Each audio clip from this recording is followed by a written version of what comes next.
नमस्कार सभी साथियों को। पशु परिचर भर्ती के तहत हम देख रहे थे एनसीईआरटी और आरबीएससी कक्षा 6 से 10 पर आधारित राजस्थान का इतिहास दोस्तों, क्लास नंबर 6। और आज हमारा जो नेक्स्ट टॉपिक रहेगा वो रहेगा जालोर एवं सिरोही का चौहान राजवंश दोस्तों। जालोर का जो राजवंश है, सिरोही का जो राजवंश है, उनके बारे में जो क्वेश्चन बनते हैं एग्जाम के अंदर वो यहीं से बनते हैं दोस्तों। इतना पढ़ लो, इससे बाहर एग्जाम के अंदर क्वेश्चन आपको नहीं मिलने वाला है। प्रत्येक क्लास आपको प्लेलिस्ट के अंदर मिल जाएगी, हर विषय की क्लास प्लेलिस्ट में मिल जाएगी पशु परिचर भर्ती के लिए। तो प्लेलिस्ट के अंदर जाकर आप वीडियो अटेंड कर सकते हैं सभी। बाकी नोट्स है वो आप वीडियो को देखते हुए नोट्स बना सकते हैं। अगर ऐसा नहीं कर रहे हैं आप, तो आप कुछ दिनों के बाद, यानी कि जैसे 5-6 क्लासेस सभी की हो जाएगी, तो ऐप पर आपको नोट्स मिलेंगे। ऐप से आप सभी नोट्स है वो प्राप्त कर सकते हैं दोस्तों। जो भी साथी किसी भी प्रकार की कोई जानकारी प्राप्त करना चाहते हैं, उनके लिए यहां पर इंस्टाग्राम आईडी दी गई है, लिंक है वो आपको डिस्क्रिप्शन में मिल जाएगा इंस्टाग्राम का। वहां पर जाकर आप मैसेज से जानकारी ले सकते हैं। एक बार सभी साथी वीडियो को लाइक, शेयर और चैनल को सब्सक्राइब कीजिए। फिर चलते हैं आज की इस क्लास की ओर, देखते हैं कि जालोर और सिरोही में कैसे रहा दोस्तों। चलिए दोस्तों शुरू करते हैं। अब देखिए यहां पे एक नाम लिखा हुआ नाडोल के चौहान। देखिए सबसे पहले जो सांबर है ना, सांबर से जो है चौहान निकलते हैं एक शाखा, और वो आती है नाडोल। कहां आती है? नाडोल। और नाडोल से फिर ये आगे निकलते हैं और कहां चले जाते हैं? जालोर। ये क्रम है इनका। सांबर से एक अलग निकलती है जो अजमेर जाती है। कहां जाती है? अजमेर। और अजमेर से आगे कहां चली जाती है?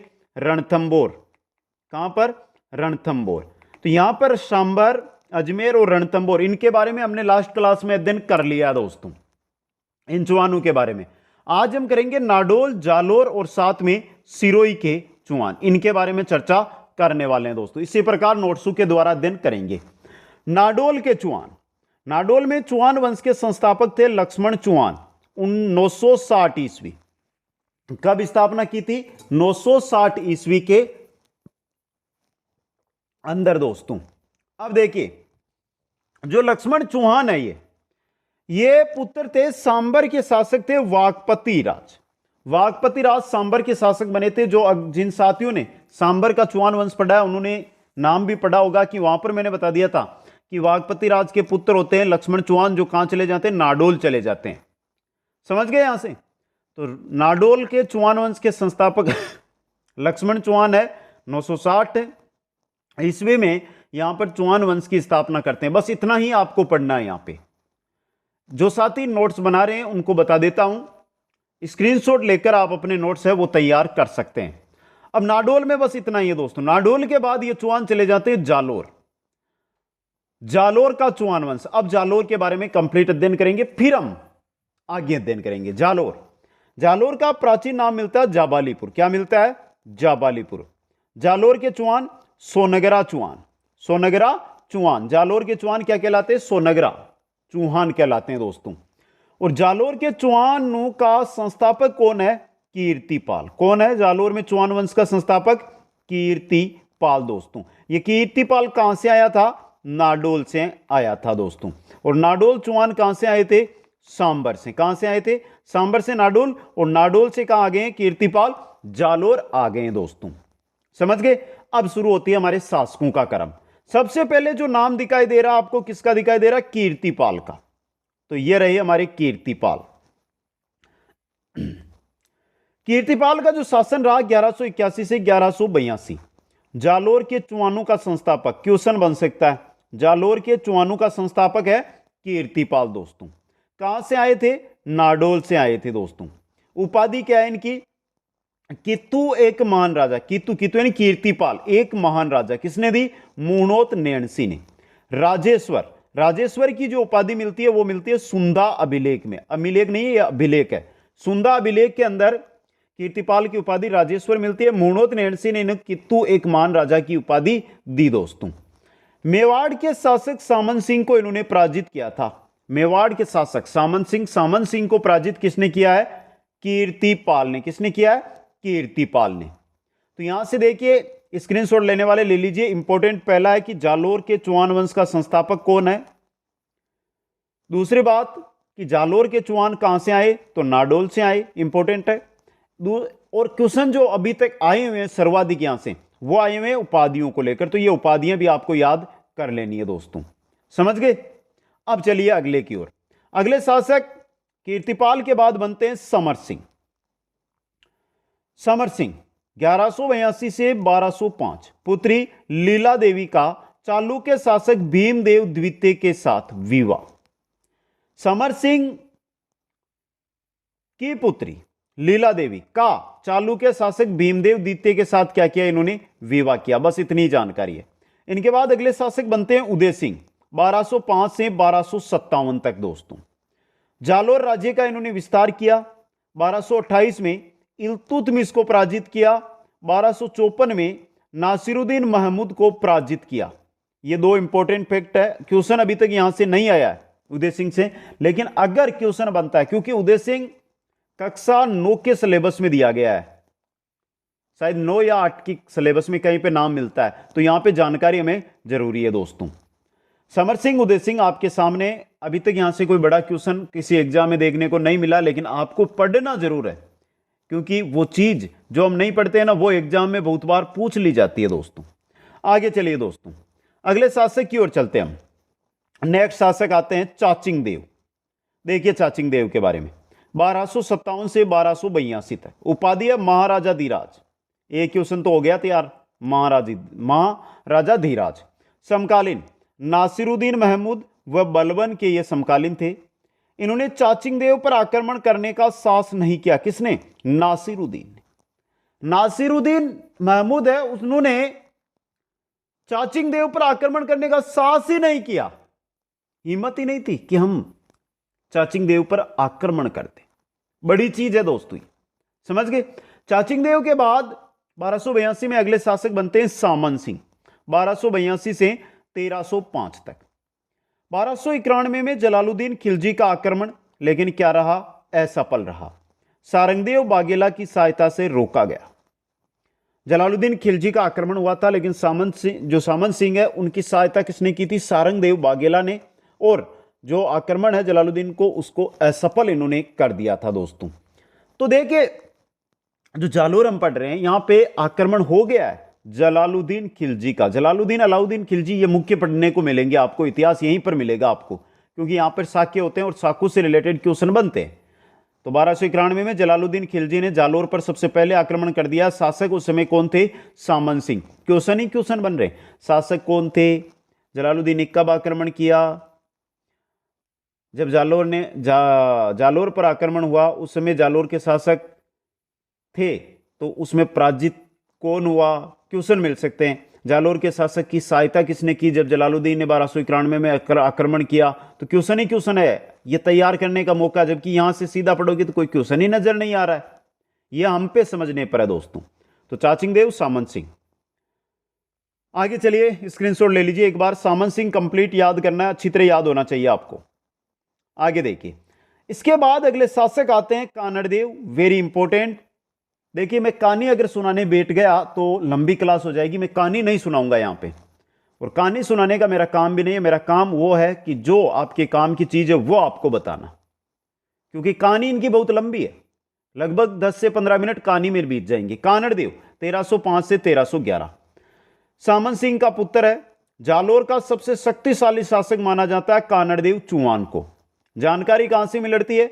जानकारी मिलती है कानड़ देव प्रबंध और वीरमदेव सोनगरारी वात, ये ग्रंथ है, इनसे जो है जानकारी मिलती है कानड़ देव चौहान के बारे में दोस्तों।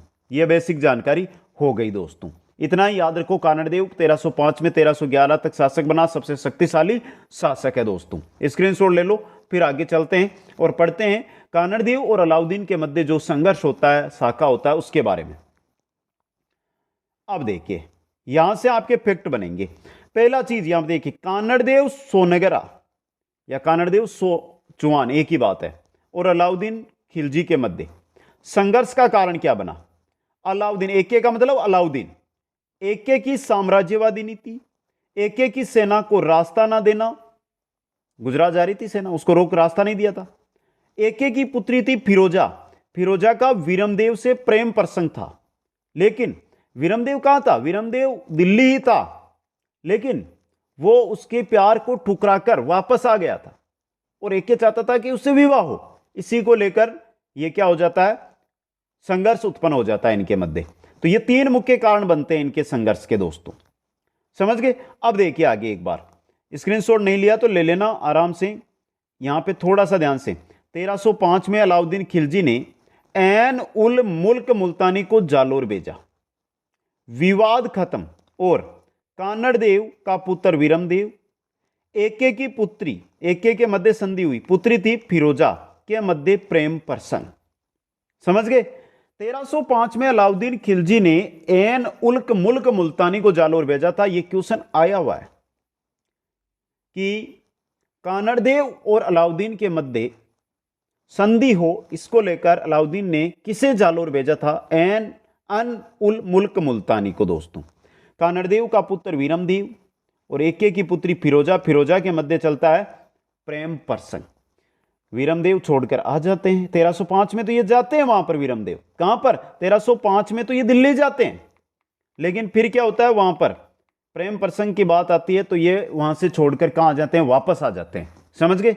अब देखिए ये आक्रमण हो गया है, तो सबसे पहले जालोर की कुंजी, जालोर की कुंजी है सिवाना, आप समझे ना। अब देखिए अलाउद्दीन खिलजी का सिवाना आक्रमण, कुंजी है, सिवाना को जीतो फिर जालोर जीतोगे। 1308 के अंदर सिवाना में आक्रमण कब किया अलाउद्दीन ने? 1308 के अंदर। सेनापति कमालुद्दीन गुर्ग, सिवाना का शासक शीतल देव था, और कारण जालोर पर अधिकार करना दोस्तों, समझ लेना। यहां से क्वेश्चन बनेंगे। जो अलाउद्दीन की सेना थी उसका सेनापति था कमालुद्दीन गुर्ग, सिवाना का शासक था शीतल देव। कारण क्या था कि सिवाना पर आक्रमण हुआ? जालोर पर अधिकार करना, क्योंकि जालोर पर अधिकार करना है तो आपको सिवाना जीतना पड़ेगा। और सिवाना पर अलाउद्दीन ने कब आक्रमण किया था? 1308 के अंदर आक्रमण किया था दोस्तों। आ गया समझ में? अब चलिए आगे दोस्तों। प्रथम शाखा होता है सिवाना के अंदर, यहां से पढ़ लेना। सिवाना का प्रथम शाखा, पहली बात सिवाना का है बालोतरा जिले में, पहले बाड़मेर में था, अब बालोतरा में आ गया है। यहां पर है बालोतरा, यानी कि लगभग आप राजस्थान देखोगे ना तो यहां पर अगर बालोतरा है ना तो यहां पर सिवाना है नीचे की तरफ। यहां पे कब? सिवाना का प्रथम शाखा 1308 में। आक्रमणकारी अलाउद्दीन खिलजी, कमालुद्दीन गुर्ग सेनापति था, यह याद रखना। आक्रमणकारी किसको माना जाएगा? अलाउद्दीन खिलजी को माना जाएगा। केसरिया किसने किया? शीतल देव ने, जो क्या था? कानड़ देव का भतीजा था। ये शीतल देव सिवाना का शासक बना, लेकिन यह कानड़ देव का भतीजा था, यानी भाई का लड़का था दोस्तों। जोर किसने किया? मीणा दे या मेणा दे ने। यह मेणा दे किसकी पत्नी थी? शीतल देव की पत्नी रानी थी दोस्तों। सिवाना किला जालोर दुर्ग की कुंजी कहलाता। सिवाना किला क्या कहलाता है? जालोर दुर्ग की कुंजी कहलाता है। विश्वासघात भी होता है, तभी ही गड्ढू को जीता जाता है, किलों को जीता जाता है। विश्वासघात किसने किया? सिवाना के शासक शीतलदेव का सेनापति बावला द्वारा क्या किया गया था? विश्वासघात किया गया था दोस्तों। तो एक बार सिवाना का शाखा वापस देख लीजिए। सिवाना है बालोतरा में, सबको पता है, क्योंकि जिला दर्शन आपने नहीं हमारी देख ली होगी, इसी प्रकार जिला दर्शन हमने करवाई थी। 1308 में सिवाना में शाखा हुआ। आक्रमणकारी अलाउद्दीन था, केसरिया शीतलदेव ने, जोहर मेणादे ने। सिवाना किला जिसको जालोर दुर्ग की कुंजी कहा जाता है, और सिवाना शासक शीतलदेव का सेनापति था बावला। बावला के द्वारा जो है विश्वासघात किया गया था दोस्तों। अब देखिए जहां पर शाखा हो गया, मतलब क्या हो गया कि सिवाना को जीत लिया गया अलाउद्दीन के द्वारा। एके ने सिवाना का नाम कर दिया खेराबाद, इंपॉर्टेंट क्वेश्चन बन सकता है। और एका ने सिवाना कमालुद्दीन गुर्ग जो सेनापति था उसको सौंप दिया, तो यह भी क्वेश्चन बन सकता है। देखिए सिवाना का नाम बदलकर अलाउद्दीन ने क्या रखा है? खेराबाद। सिवाना जीतने के बाद अलाउद्दीन ने सिवाना किसको सौंपा? कमालुद्दीन गुर्ग को। आ गया समझ में? यह हो गया सिवाना का शाखा या सिवाना पर अलाउद्दीन का अधिकार। अब देखिए सिवाना को जीत लिया है, उसके बाद अलाउद्दीन कहां जाएंगे? जालोर जाएंगे। विवाद हुआ है, संघर्ष उत्पन्न है वहां पर। तो देखिए कब, जालोर का साका 1311 में। आक्रमणकारी वही अलाउद्दीन खिलजी। शासक कौन थे? कानड़देव सोनगरा, कानड़देव चौहान थे जिन्होंने केसरियां किया। जौहर किया जेतलदे ने, जो कानड़देव सोनगरा की पत्नी थी। सेनापति कौन थे? दहिया बीका के द्वारा विश्वासघात किया गया था। दहिया बीका है ना, इनको किसके द्वारा? इन्हीं की पत्नी के द्वारा मारा जाता है, यह भी याद रखना आपको। विश्वासघात किया ना उस बात में। वीरमदेव सोनगरा वीरगति को प्राप्त, कट्टा सिर दिल्ली लाया गया, कट्टा सर दिल्ली लाया गया। देखिए आराम से समझना, कहानी आपकी हो जाएगी। थोड़ा सा जालोर का साका पढ़ रहे हैं ना, तो पूरा का पूरा यहां से देख लेते हैं। अब देखिए कब 1311 में आक्रमण किसने किया? अलाउद्दीन खिलजी ने। पढ़ किसका रहे हैं? जालोर। यहां पे लिख देता हूं, जो अब जुड़ रहे हैं ना उनको, जालोर का साका। आक्रमणकारी अलाउद्दीन खिलजी, शासक कानड़देव सोनगरा जिन्होंने केसरिया किया। जौहर किया जेतलदे ने। सेनापति दहिया बीका के द्वारा विश्वासघात किया गया था। वीरमदेव सोनगरा जो क्या था? कानड़देव का पुत्र था। क्या था? पुत्र था ये। वीरगति को प्राप्त, कट्टा सिर दिल्ली लाया गया। किसका? वीरमदेव सोनगरा का जो कटा हुआ सिर है वो दिल्ली लाया गया। फिरोजा ने विवाह किया किसके साथ? कटे हुए सिर के साथ। वह यमुना में कूदकर आत्महत्या कर ली। यमुना नदी है उसमें कूदकर आत्महत्या कर ली। यह प्रेम प्रसंग का मामला था, ऐसे कदम आपको नहीं उठाने। समझ गए यहां से? अब देखिए जालोर पर अधिकार हो गया है अलाउद्दीन खिलजी का। अब देखिए क्या करते हैं ये बाद में बहुत बदलाव होंगे। देखिए यहां से अलाउद्दीन खिलजी ने जालोर पर अधिकार कर लिया। अलाउद्दीन खिलजी ने जालोर का नाम बदलकर जलालाबाद कर दिया। अलाउद्दीन ने जालोर में खिलजी मस्जिद व तोपखाना मस्जिद बनाई। ये दो चीजें भी इंपॉर्टेंट है। जालोर का नाम जलालाबाद। जालोर पर अधिकार अलाउद्दीन ने कब किया है? 1311 ईस्वी के अंदर किया है दोस्तों। आगे सबके सब फैक्ट, यह हो गया हमारा जालोर, जालोर का चौहान वंश, जालोर का सोनगरा चौहान वंश आपके सामने। इसके बाद हम चलते हैं सिरोही की ओर। कोई भी डाउट, किसी भी प्रकार का डाउट हो तो कमेंट करते रहिए। सिरोही का चौहान वंश जालोर के देवड़ा शाखा से संबंधित है। सोनगरा और देवड़ा दो शाखाएं थी, क्योंकि जैसे एक पिता के दो पुत्र है, तो एक पुत्र तो ये मान लीजिए सोनगरा, दूसरा देवड़ा, दो शाखाएं हो गई थी वहां पे चौहान वंश की। सिरोही का जो चौहान वंश है उसकी मैं शुरुआत करता हूं। और पहले जो संस्थापक शासक बनते हैं सिरोही के, वो बनते हैं राव लुम्बा। कौन बनते हैं? राव लुम्बा। दोस्तों देखिए यह है सिरोही में चौहान वंश के संस्थापक या देवड़ा वंश, सिरोही के देवड़ा वंश के संस्थापक, देवड़ा वंश के संस्थापक या चौहान वंश के संस्थापक।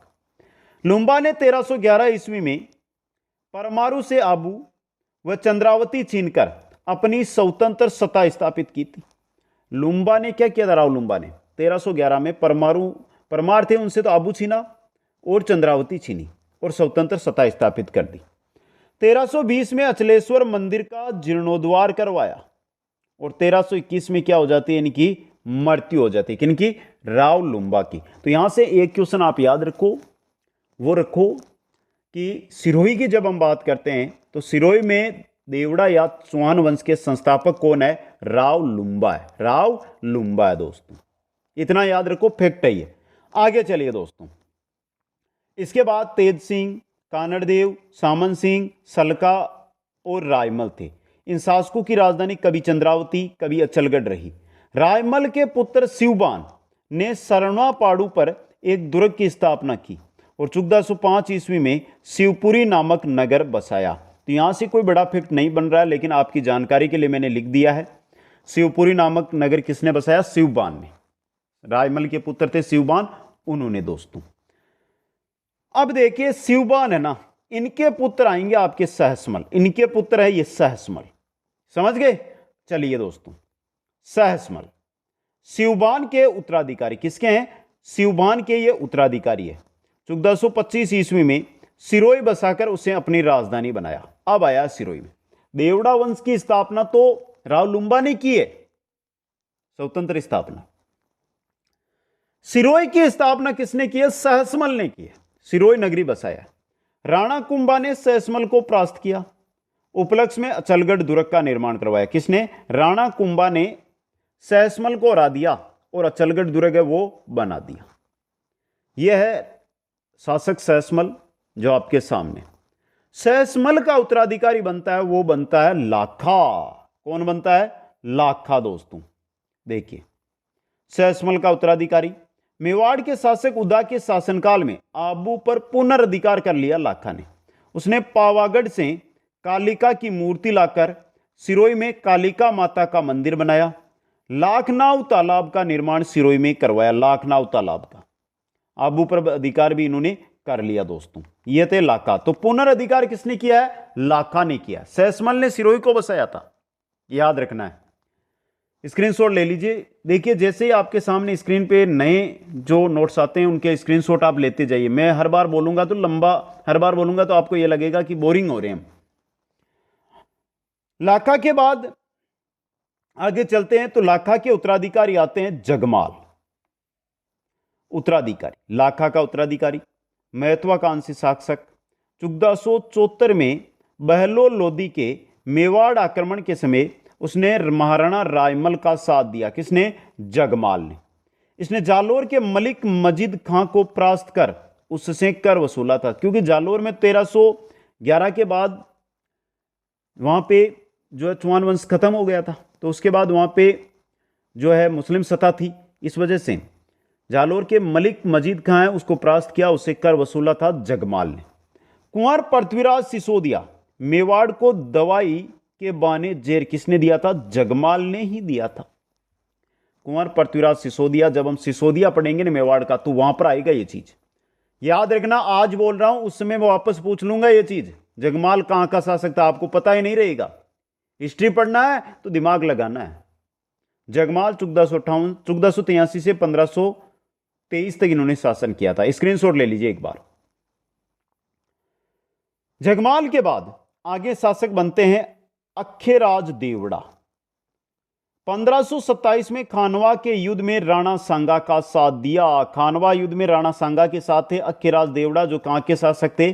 सिरोही के। कहां के? सिरोही के शासक थे। इसके बाद सुल्तान देवड़ा 1575 में अकबर की अधीनता स्वीकार कर ली। दल्लानी के युद्ध में प्रताप के भाई जगमाल को परास्त कर मार दिया। दल्लानी का जो युद्ध होता है, दल्लानी का युद्ध होता है, उसमें प्रताप, महाराणा प्रताप का भाई जगमाल को परास्त करके मारा था सुल्तान देवड़ा ने। आ गया समझ में? ले लीजिए स्क्रीनशॉट एक बार, फिर आगे चलते हैं। अब देखिए, आगे शासक बनते रहते हैं, सिरोही में चलता रहता है, बनते रहते हैं, चलता रहता है। चौहान वंश सिरोही के अंदर लागू रहता है, लेकिन आता है समय शिव सिंह का। 11 सितंबर 1823 को अंग्रेजों से संधि सिरोही के अंदर कर लेते हैं शिव सिंह, और इसके बाद तो कंपनी का अधिकार हो जाता है। तो मुख्य रूप से जो सिरोही है, यहां से कोई बड़ा क्वेश्चन नहीं आता है। जालोर से रिलेटेड एग्जामों में क्वेश्चन पूछे जाते हैं, तो जालोर वाला पार्ट आपको थोड़ा गहन अध्ययन करना होगा। दोस्तों एक बार कमेंट करके बताइए, आप जो भी साथी जुड़ा है ना, मेरा विश्वास है कि सभी कमेंट करेंगे। कमेंट करके बता दो क्लास कैसी लगी आज की। और प्लेलिस्ट के अंदर जो हमारी प्लेलिस्ट बनी हुई है ना, वहां पर जाइए। पशु परिचर क्लासेस करती, पशु परिचर इतिहास, पशु परिचर भूगोल, पशु परिचर गणित, सबकी क्लासें हैं वहां पे। प्लेलिस्ट में जाकर सभी क्लासें अटेंड कर लीजिए। यहां पर एक इंस्टाग्राम आईडी दिखाई दे रही है, जिसका लिंक डिस्क्रिप्शन में दिया गया। वहां पर जाकर कोई भी डाउट, किसी भी प्रकार की कोई जानकारी चाहिए तो आप मेरे से जानकारी ले सकते हैं। वीडियो को अभी तक आपने लाइक नहीं किया तो लाइक कर दो, शेयर नहीं किया तो शेयर कर दो, और जो नए साथी है पशु परिचर की तैयारी कर रहे हैं, वो चैनल को सब्सक्राइब करके बेल आइकन में ऑल नोटिफिकेशन को ऑन कर लें। जय हिंद, जय भारत। मिलते हैं नेक्स्ट क्लास में, तब तक